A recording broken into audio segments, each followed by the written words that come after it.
The high-security tram to the execution grounds moved silently through vacuum tubes that connected the orbital platform to Earth's surface.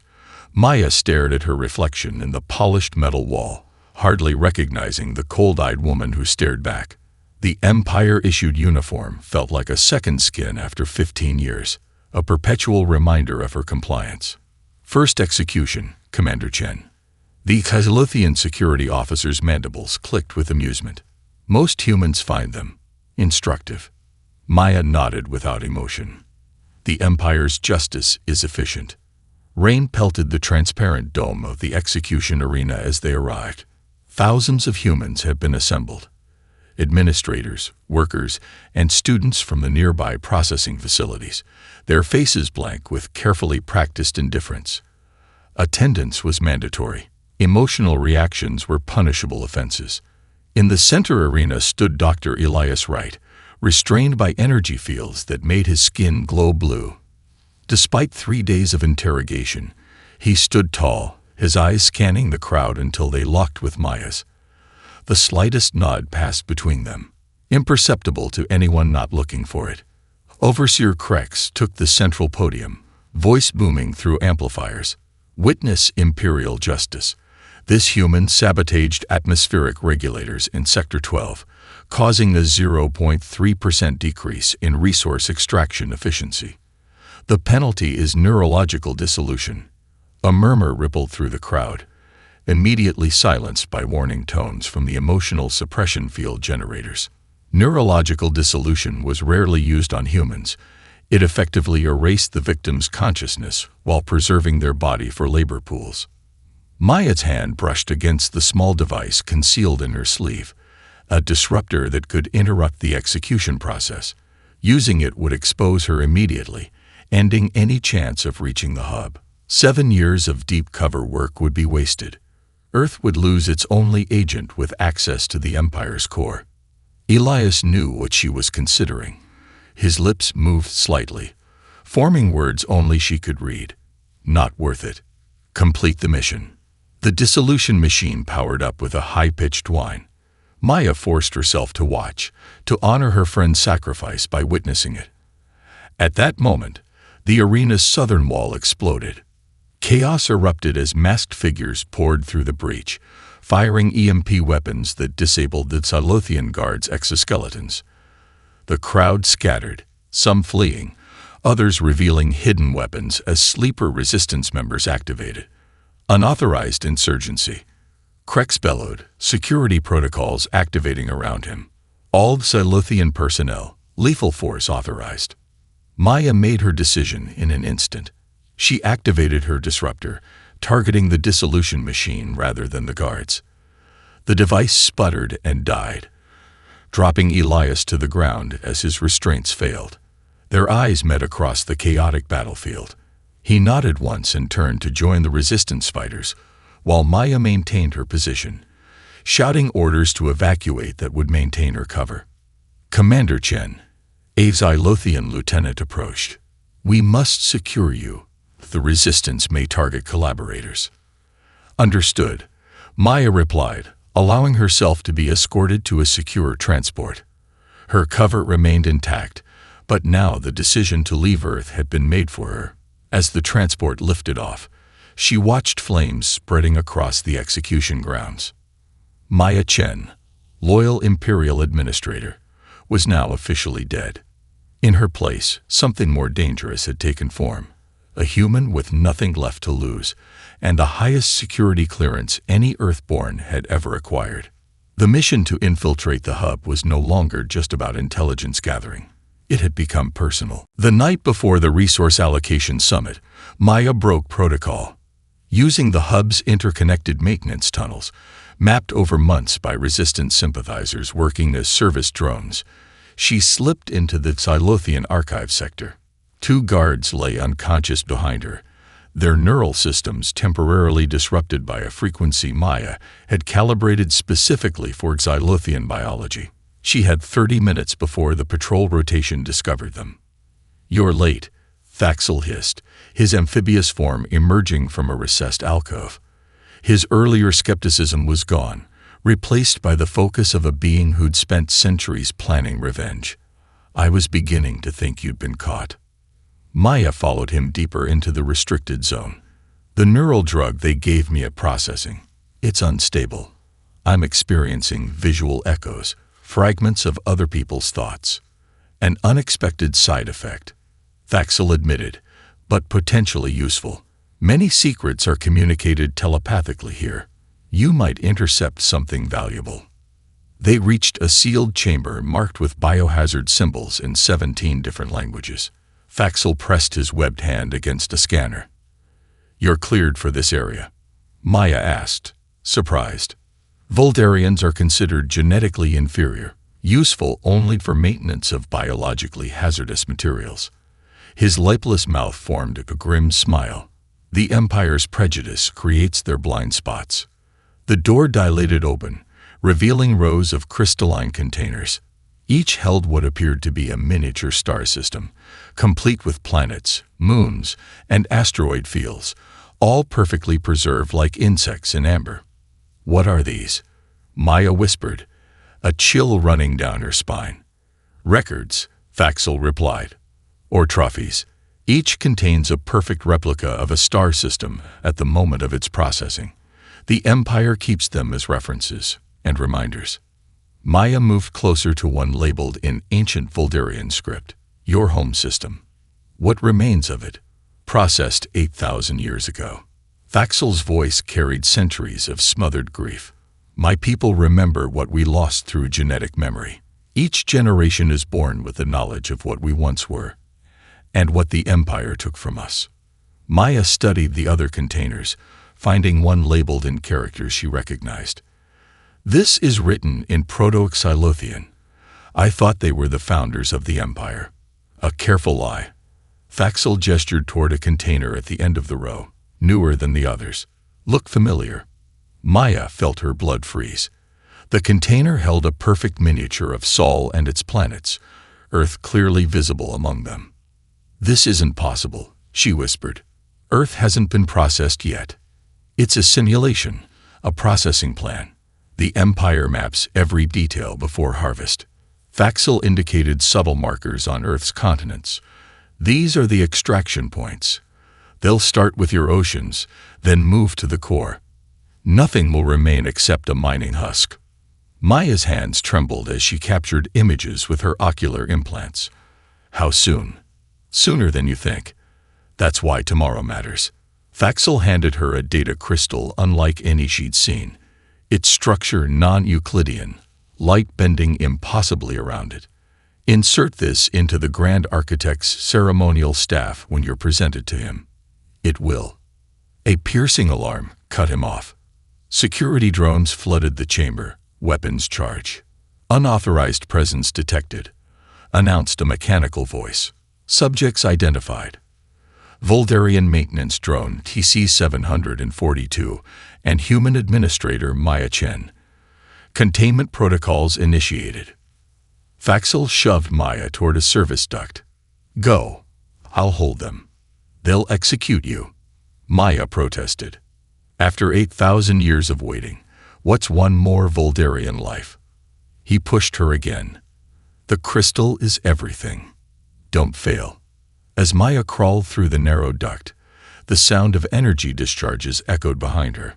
She clutched the impossible crystal, wondering what secrets it contained, and why a being from one of the oldest subjugated species would sacrifice himself to ensure she delivered it tomorrow. Maya sprinted through the maintenance corridors as emergency bulkheads slammed shut behind her. The hub's security systems were responding with unexpected intelligence, anticipating her route, closing escape paths seconds before she reached them. The non-Euclidean crystal pulsed against her palm with increasing warmth. Each security barrier she encountered inexplicably malfunctioned just as she approached. Doors freezing mid-closure, sensor arrays rebooting at critical moments. The crystal was somehow interacting with hub systems, though Maya couldn't fathom how. Attention all personnel, announced the hub's central intelligence. Resistance infiltration confirmed in sectors 7 through 12. All non-security species returned to quarters immediately. Through gaps in the infrastructure, Maya glimpsed chaotic scenes, armored Silothian enforcers battling humans and allied species. Impossible. The resistance forces she knew of were scattered cells with minimal coordination. This was a full-scale insurrection. A massive explosion rocked the hub, throwing Maya against a wall. Through a shattered viewport, she witnessed an astonishing sight. 3 Empire dreadnoughts, their massive hulls breached from within, venting atmosphere and crew into the void. Resistance ships, cobbled together from stolen tech, swarmed like angry insects around the dying capital ships. Maya activated her neural implant, attempting to access the resistance command frequency, but encountered only static, until a voice cut through the noise. Chen. Maya Chen. If you can hear this, get to Sector 17B immediately. The diversion won't last long. We have 15 minutes before they seal The transmission dissolved into interference, but Maya had her heading. She navigated through increasingly damaged sections of the hub, following emergency lighting to Sector 17B, the diplomatic exchange, where representatives of subjugated worlds maintained their official embassies. She found the sector in ruins, bodies of various species scattered across ornate halls designed to project imperial benevolence. Among the dead, Maya recognized several draconian diplomats she'd spoken with at the summit, their scaled bodies riddled with precision energy weapon damage. Administrator Chen. The voice came from behind a shattered ceremonial fountain. Quickly, a figure emerged, a Xylothian in appearance, but with the telltale rippling form of a concordance entity. Your resistance colleagues are more resourceful than we anticipated. They've damaged a primary communication node. This attack wasn't coordinated by the Earth resistance, Maya replied, keeping her distance. We don't have these capabilities. Of course not, the entity agreed. This is the work of the rogue concordance. Maya's blood ran cold. The what? Did you believe we were monolithic? Unified? Even beings such as ourselves have political differences. The entity gestured to the crystal in Maya's hand. That contains a fragment of a dissenting concordance member, one who opposes the scheduled processing of your world. The revelation hit Maya like a gravitational hammer.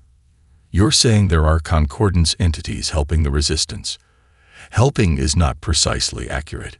Using would be more correct. The entity's form shifted, becoming more humanoid, a calculated move to build rapport. For billions of years, the concordance operated through consensus. Then we encountered unique species, like yours. Some of us believe such species should be preserved rather than processed. Others consider this inefficient sentimentality. A civil war among gods, Maya whispered. Precisely. And you, Maya Chen, have just been recruited to a side you didn't know existed. The entity's form began to dissolve into mist. The Grand Architect will be evacuated to the Concordance Sanctuary within the hour. If the crystal is not delivered by then, your world is forfeit, regardless of which faction prevails. As alarms continued to blare, Maya found herself alone in the ruined diplomatic hall, the crystal burning in her palm, faced with an impossible choice. Trust a faction of the very beings who engineered humanity's subjugation, or risk losing Earth to an incomprehensible war between cosmic entities playing games with entire civilizations. You can't trust either faction, came a familiar voice. Maya whirled, neural disruptor aimed, to find Captain Javier Torres emerging from behind a damaged pillar. His face was scared in new ways, a jagged line from temple to jaw that hadn't been there during the London uprising, but his eyes held the same fierce intelligence. You're dead, Maya stated flatly, weapon unwavering. I watched your transport explode. The Concordance showed you what they wanted you to see. Torres approached slowly, hands visible. They've been manipulating all of us, resistance, collaborators, everyone. This civil war of theirs has been going on for millennia. We're just the latest battlefield. Prove you're really Torres. He smiled sadly. Your mother's garden in Sao Paulo. You buried your childhood dog there. like a spotted mutt who could practically read your mind. Maya lowered her weapon slightly. How did you survive?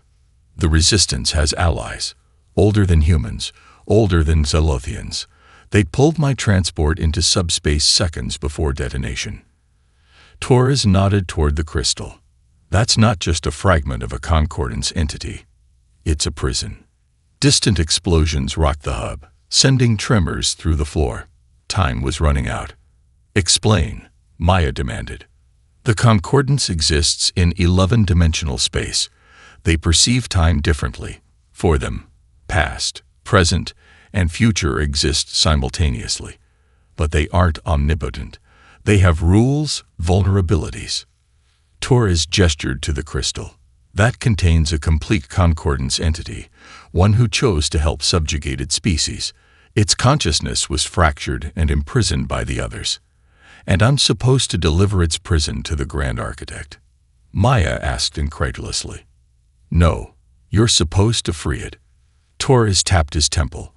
When the concordance probed my mind during captivity, I learned how their consciousness interacts with physical reality. That crystal requires a biological catalyst to release its prisoner. Human blood, Maya realized.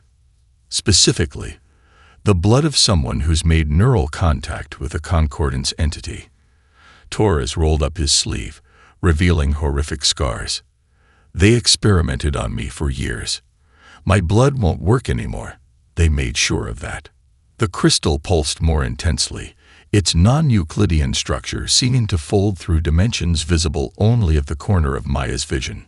We need to reach the Grand Architect's chamber, Torres continued. Not to harm him. The Zilothians are victims too, but to access the Concordance Sanctuary portal. When the entity is released, it can temporarily disrupt the others, giving us control of the hub's systems. And I should believe you because I could have killed you already. Torres revealed a Zilothian phase shifter strapped to his wrist. I've been following you since you arrived at the hub. Maya studied him intently before making her decision. Lead the way. But the moment something feels wrong. You'll put a neural disruptor bolt through my head. Torres finished with a grim smile. I'd expect nothing less. They moved through increasingly ornate corridors, approaching the hub's central spire. Emergency protocols had sealed most paths, but Torres navigated with disturbing familiarity, using service ducts and hidden passages that shouldn't have existed on official schematics. How do you know this place so well? Maya asked as they bypassed a security checkpoint through a maintenance shaft. Torres paused, his expression unreadable. Because I've died here 17 times already. Before Maya could process this impossible statement, they emerged into a vast, cathedral-like chamber where the Grand Architect stood surrounded by concordance entities, no longer disguised as attendants, but manifesting as towering pillars of fractal energy that hurt the human eye to observe directly. Beyond them, a swirling portal of pure darkness awaited, the entrance to the Concordance Sanctuary. Ready to make history, Torres whispered, or more accurately, ready to break it. It's a trap. Dr. Wright's voice crackled through Maya's neural implant, startling her. Torres is compromised. Maya didn't hesitate. She drove her elbow into Torres' solar plexus while activating her neural disruptor's wide-field setting. Torres crumpled, but not before a knowing smile crossed his face. 17 times, he wheezed. And you always choose right over me. The cathedral chamber shimmered like a mirage, revealing a very different reality. A concordance laboratory filled with monitoring equipment surrounding a neural induction chamber, where Maya's physical body lay connected to countless sensors. Simulation terminated, announced a clinical voice. Subject demonstrates consistent decision-making patterns across timeline variants. Maya's consciousness snapped back to her actual body with nauseating force. She was still restrained in the gelatinous field, surrounded by concordance entities who were examining holographic readouts of her neural patterns. You've been inside my mind, she accused, fighting against her restraints with renewed fury. We've been exploring decision trees, corrected the primary concordance entity. 17 distinct scenarios, all converging on the same outcome. Fascinating consistency. Dr. Wright stood nearby, unrestrained, studying the displays with evident fascination. Their technology is beyond anything we imagined, Maya. They can simulate entire subjective timelines in minutes. You're working with them. Maya's voice cracked with betrayal. Not exactly. Wright's form rippled, revealing itself as another concordance entity. Your mind filled in the details of people you trust. We merely provided the framework. The true Wright was visible on a monitor showing the Resistance headquarters on Earth. He was coordinating the global attack on Silothian installations, unaware that his colleague was captured. "Release me," Maya demanded. "Whatever you want. This isn't the way." "What we want," replied the entity, "is to understand why humans consistently defy predictive models. Other species follow statistical probabilities. Yours doesn't." With a gesture, the entity displayed result after result from Maya's simulated experiences. In every scenario, regardless of variables, she chose resistance over cooperation, sacrifice over self-preservation, humanity over personal gain. The human variable, the entity continued, appears to be a cognitive framework you call hope, a statistically irrational belief that actions can change seemingly fixed outcomes. A massive tremor shook the laboratory. The concordance entities communicated in rapid bursts of light and complex geometries. "Impossible," one stated. "The resistance forces have breached Sanctuary Portal Alpha. Probability of coordinated attack across dimensional barriers. Negligible," argued another. "Yet it is occurring," concluded the primary entity. Screens throughout the laboratory displayed simultaneous attacks on hub installations across multiple dimensions, impossible coordination that defied the concordance's understanding of cause and effect. The gelatinous field around Maya fluctuated, its bonds weakening. The non-Euclidean crystal, the actual one, not the simulation, lay on a nearby analysis platform, pulsing with increasing intensity. "They can't understand us," came a whisper directly into Maya's mind. Neither Wright nor Torres, but a presence from the crystal itself. "Human consciousness exists across quantum states they cannot access. Your species' neural architecture permits connections through dimensional barriers they believe impermeable." Maya strained against the weakening restraints, fingers stretching toward the crystal. "Your resistance colleagues have deployed the quantum entanglement device." The crystal's voice continued. "The one your scientists created from salvaged concordance technology. It synchronized human consciousness across multiple timeline variants, including the ones they simulated in my mind," Maya realized with sudden clarity. "Precisely. Every simulation they ran strengthened the entanglement, creating a feedback loop they cannot comprehend. As the laboratory defenses activated against the approaching resistance forces, Maya's fingers finally brushed against the crystal's surface. Pain lanced through her body as her blood made contact with the multi-dimensional structure. "What happens now?" Maya asked through gritted teeth. "Now," replied the entity within the crystal, "we show the concordance what happens when they underestimate human ingenuity." The crystal shattered, releasing a blinding light that folded through dimensions Maya's human eyes couldn't fully perceive. What they had understood as a prison was actually a key.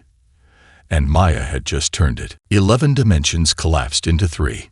Maya experienced it as a violent contraction of reality.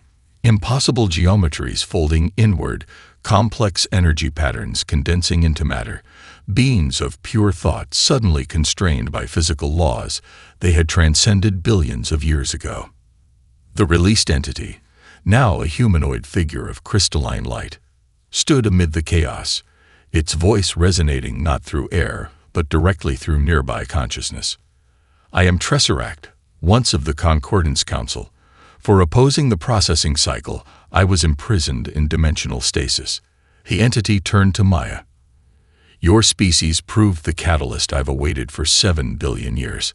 The laboratory around them was transforming, walls becoming transparent as the hub systems responded to Tesseract's presence. Throughout the massive structure, Confused Phthylothians and subjugated species watched as hidden concordance technology revealed itself, the true extent of the unseen infrastructure that had manipulated evolution across thousands of worlds. "What's happening to them?" Maya asked, watching concordance entities writhing in apparent agony as their forms solidified. "Dimensional compression," Tesseract explained. "They can no longer exist beyond physical space-time. The advantage they've maintained for eons is gone, temporarily." On display screens throughout the hub, Maya witnessed simultaneous uprisings across hundreds of worlds as Tesseract's power rippled through the Empire.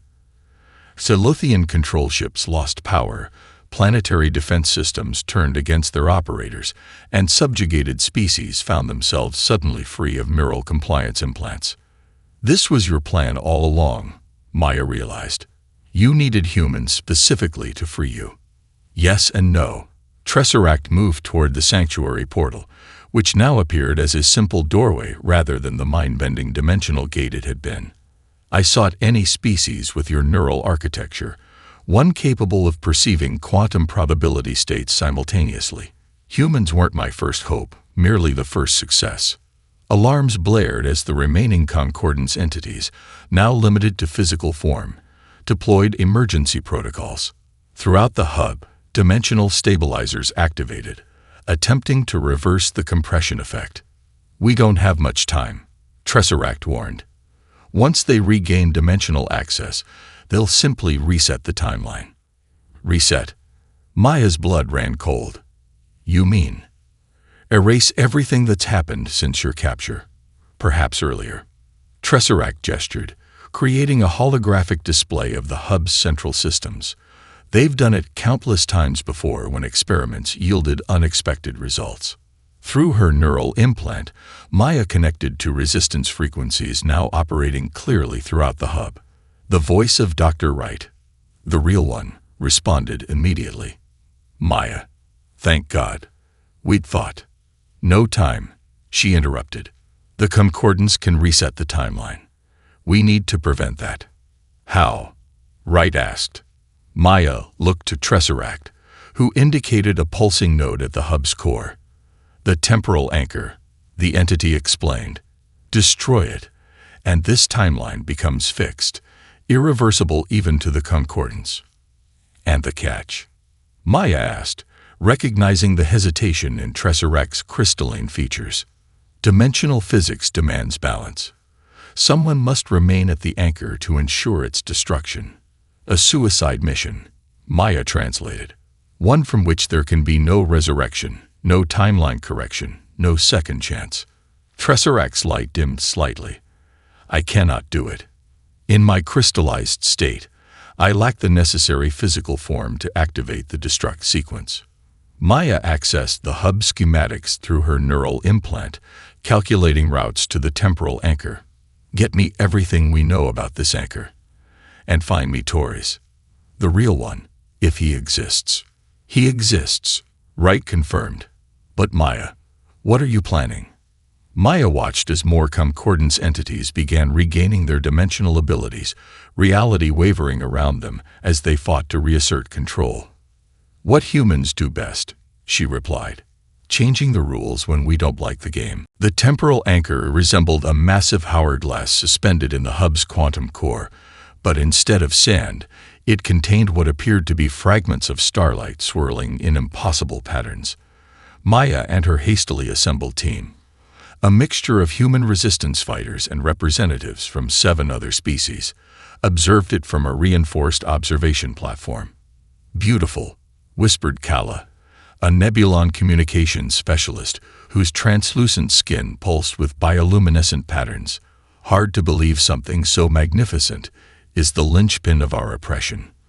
"The most dangerous systems often are," replied Torres. The real Torres, bearing the scars of multiple timeline iterations he couldn't possibly remember, yet somehow haunted his eyes nonetheless.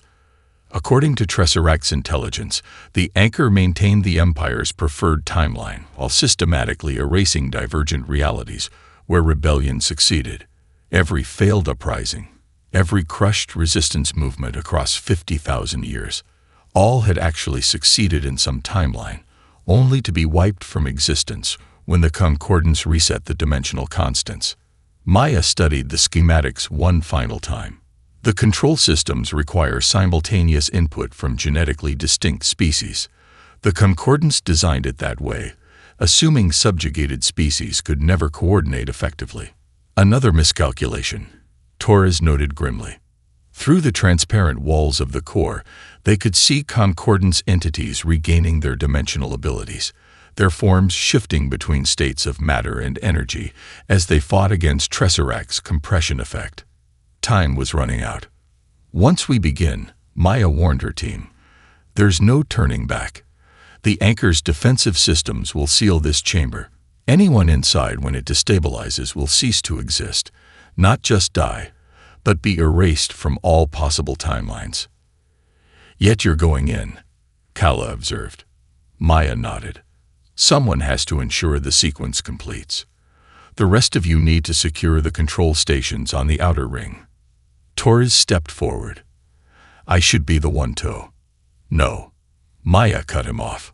You've died for this cause 17 times that we know of. It's someone else's turn. A violent tremor shook the hub as reality fluctuated. The dimensional compression was failing faster than predicted. Maya activated the hub-wide communication system, her voice reaching every corner of the massive structure and broadcasting to resistance forces throughout the Empire. This is Commander Maya Chen of Earth. In approximately 10 minutes, we will destroy the temporal anchor that has allowed the concordance to control our reality. When it destabilizes, this timeline becomes permanent, irreversible even to them. All their power to manipulate time ends. She paused, watching as her words translated across thousands of languages, reaching billions of beings who had lived under concordance control for generations. For 50,000 years, they've made us believe resistance was futile, not because we couldn't win, but because they erased every timeline where we did. Today that ends. Today we make our victory permanent. Throughout the hub and across the Empire, subjugated species who had known nothing but servitude for millennia found themselves facing a concept many had lost entirely: hope. As Maya's team moved into position, the primary concordance entity materialized before her, its form still fluctuating between dimensions. You cannot comprehend what you're destroying, it warned. The anchor doesn't just maintain our control, it stabilizes reality across the galactic cluster. Without it, chaos becomes inevitable. We'll take our chances with chaos, Maya replied, over your version of order. The entity's form solidified further as dimensional compression strengthened. For the first time in billions of years, it experienced something approximating fear. You would risk cosmic collapse for freedom, it asked incredulously. Maya smiled grimly as she stepped into the anchor chamber. That's the thing you never understood about humans. We'd rather die on our feet than live on our knees, even if dying means risking the fabric of reality itself. Behind her, the chamber door sealed, beginning the irreversible destabilization sequence that would forever change the course of galactic history. 1 year after what became known as the Dimensional Liberation, representatives from over 8,000 surviving worlds gathered in what had once been the hub's central chamber. The massive structure, now permanently anchored in normal spacetime, had been transformed from an instrument of oppression into the seat of the newly formed Galactic Confederation. Where the Grand Architect's throne had once dominated, now stood the Monument of Remembrance, a quantum-locked crystal that somehow displayed every being lost in the final conflict. At its center, visible from every angle regardless of position, was the face of Commander Maya Chen. Dr. Elias Wright, now serving as Earth's primary representative, approached the monument and placed his palm against its surface. Like everyone who touched it, he experienced a momentary connection to the quantum echo of Maya's consciousness, preserved in the fabric of reality itself when the temporal anchor collapsed. Still sacrificing yourself for the greater good, he whispered to her image. Someone had to ensure the timeline locked properly, came a familiar voice behind him. Wright turned to find Tesseract, its crystalline form now permanently materialized in three-dimensional space. The former Concordance entity had become the Confederation's most valuable advisor, helping formerly subjugated species understand and repurpose the advanced technology left behind. The quantum physicists say her consciousness didn't end, Wright said. That it exists across all possible timelines simultaneously, the ultimate expression of the human neural architecture you found so valuable. A simplified explanation, but essentially correct. Tesseract confirmed. When the anchor destabilized, it didn't erase Maya Chen. It expanded her. In a very real sense, she experiences every possible outcome of our liberation simultaneously. Wright smiled sadly. She would have hated that explanation. Maya preferred concrete results over metaphysical possibilities. Yet she risked everything on the wildest possibility of all. That beings separated by evolution, biology, and millennia of engineered hatred could unite against a common oppressor. Around them, the Confederation Assembly buzzed with activity. Species that had been mortal enemies under imperial rule now worked together to rebuild worlds damaged by the collapse.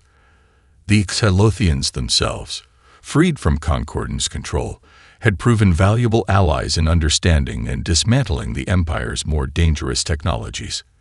We've detected unusual energy patterns from the galactic core, Wright mentioned, changing the subject. Some believe it may be other Concordance entities, observing from a distance. Possible. Tesseract acknowledged. The universe contains many intelligences beyond even my former people's understanding. Should we be concerned? That depends on what Maya taught us all. Tesseract's crystalline features formed what approximated a smile. That fear of the unknown leads to control, while embracing uncertainty leads to growth.